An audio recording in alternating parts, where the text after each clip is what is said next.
इस टाइम मैं चंडीगढ़ चौराहे पे खड़ा हूँ यही और ये ठेला है, एक ही ठेला है फल बस फ्रूट यही का। ठेला था। और यही ठेला है नाम बस। नाम पता बता दे इनका, कहाँ के रहने वाले हैं ये? चौराहे पे दिनेश, अंतरेश, चचा चंडीगढ़ के चौराहे पे खड़ा हूँ है। मैं चंडीगढ़ के चौराहे पे। चंडीगढ़ के चौराहे पे खड़े हो, क्या बज रहा था?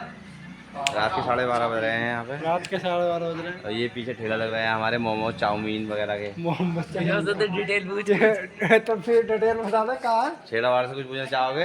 ले वाले से कुछ पूछना चाहोगे? आपकी भी खुश ख्वाहिश है, बताओ। हाँ बताएंगे। तो भाई यार रोज लगाते हैं ठेला। बताओ ढंग से, उनके लिए तो कर दो। बताओ, ये देखी ना रही हमारी। हाँ बता दीजिए। रोज ही लगाओ। और हाँ ये दिखा दे सामान, ये दिखा दे। कितने कमा लेते हो आप रोज के? यही कमाने हैं 300-400 रुपये। 300-400 रुपये रोज। 1500 आइटम रखते हैं। रोज का काम है। क्या काम है? 1500 रुपये की चाट रहती है इनके पास में, दिखा दे जरा पकड़ लो। हाँ, चाट बेचते चाट चाट। 1500 रुपए की। 10 रुपए का पत्ता मिलता है एक। जी हाँ,